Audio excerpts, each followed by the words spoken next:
Hey guys, it's Will from Your Career Mastery, and today, bit of a fun one. We're talking about a book I read very recently, Sam Walton, Made in America. Sort of one of the biggest, well-known, most well-read business books pretty much that ever existed, about Sam Walton, who is the founder of Walmart, one of the biggest retail chains in America.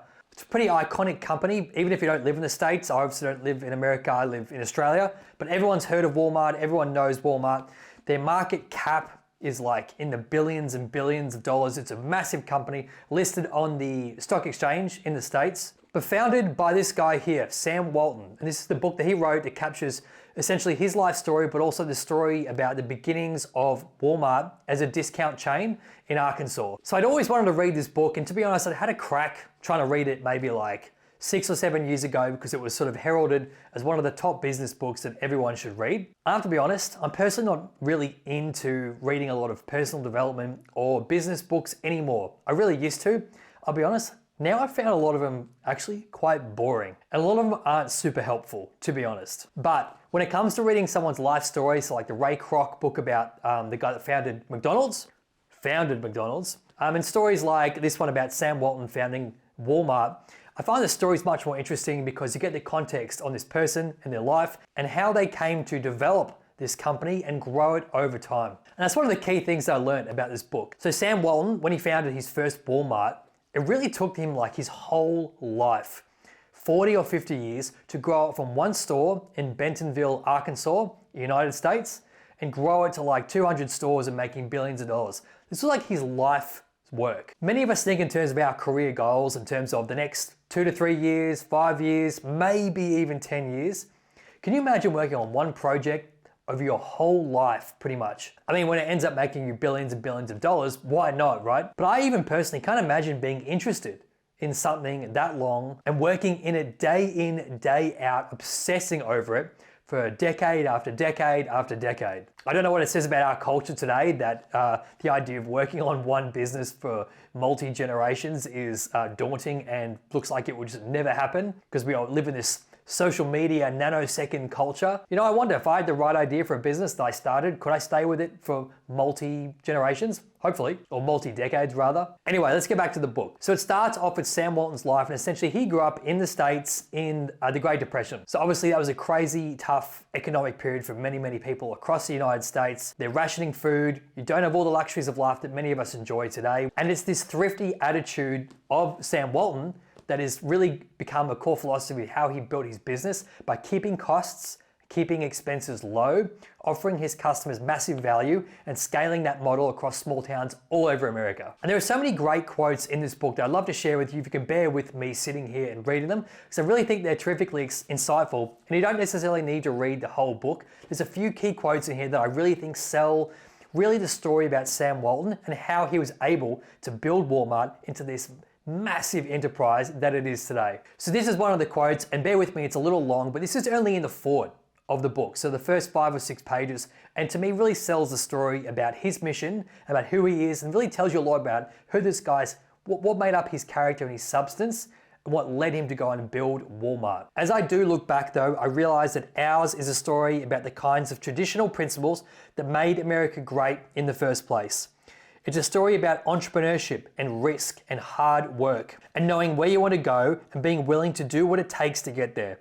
It's a story about believing in your idea even when maybe other folks don't, and about sticking to your guns. But I think more than anything, it proves there's absolutely no limit to what plain, ordinary working people can accomplish if they're given the opportunity and the encouragement and the incentive to do their best. And before too long, we amazed everybody else, especially folks who thought America was just too complicated and sophisticated a place for this sort of thing to work anymore. I love this because we live in a culture now where everything's so flashy, and if you don't work for a tech company, do you even work for a cool company at all? But he's saying when we really stick to our core principles, there's nothing that people can't achieve in terms of ordinary folks sticking to their guns, believing what they're doing, and building a great business. And there's another quote that Sam Walton's brother shares in the book that really talks about when they're successful, all the press can't understand why Sam Walton doesn't like live all these airs and graces in his lifestyle and splurge his billions of dollars he's made in Walmart on fancy cars and fancy mansions and all that stuff. People can't understand why we're still so conservative.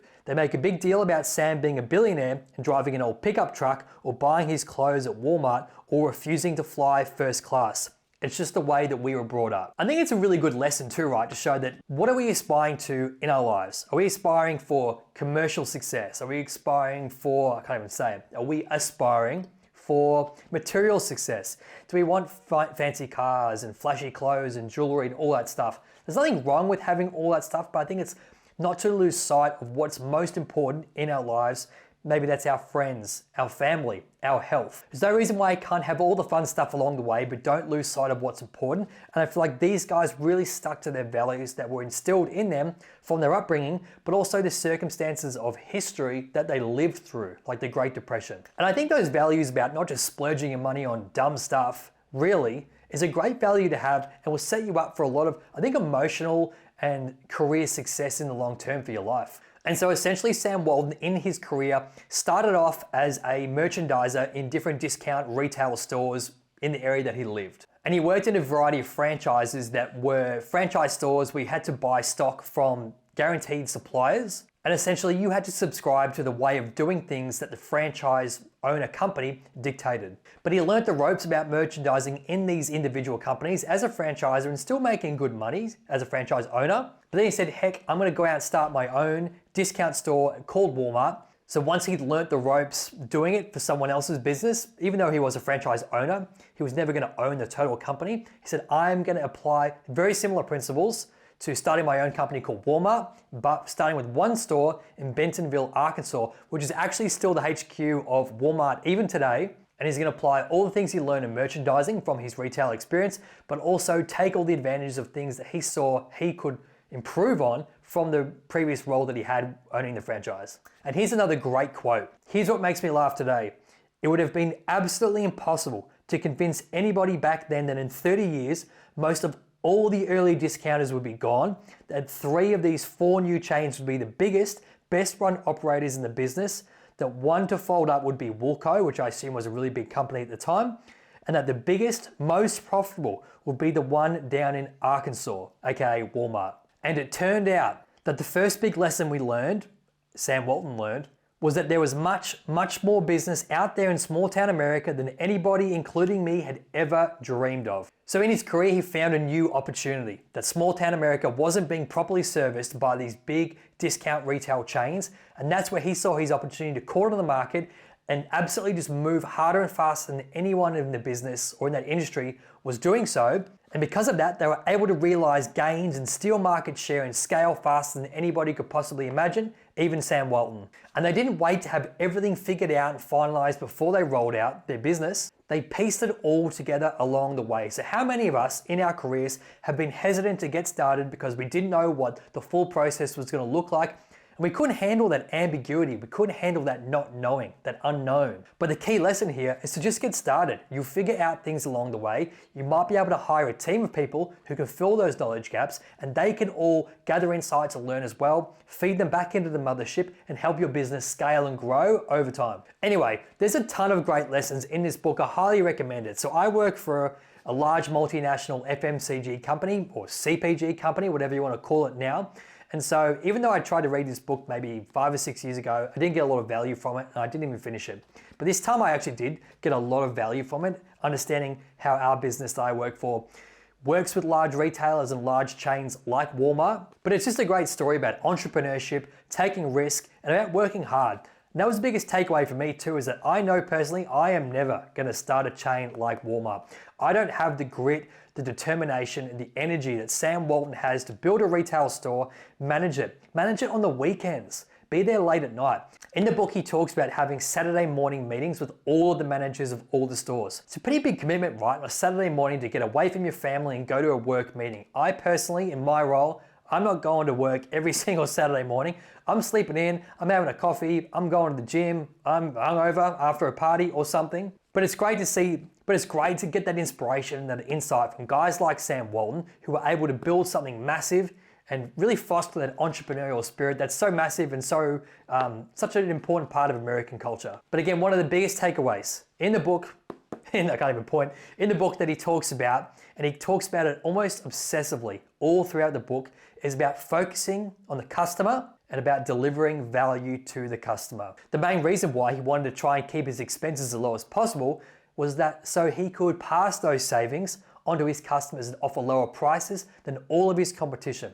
Because Walmart has so much scale as a business all throughout America, it's a volume play, right? So they don't make a crazy amount of margin on the products they sell. They make a small margin, but they make it at such incredible scale that that's where all the profit is garnered. But they keep their expenses low, they have their own fleet, or at least they did at the time of writing this book, and they've got all their massive distribution centers around America that allow them to put inventory in stores at a really rapid rate and at a low cost. But he always talks about delivering value to the customer.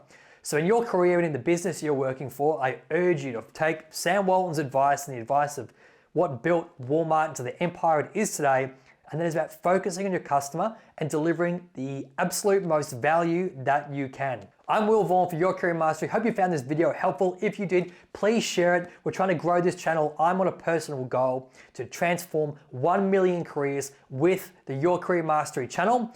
We're on TikTok, we're on Instagram, we're on YouTube.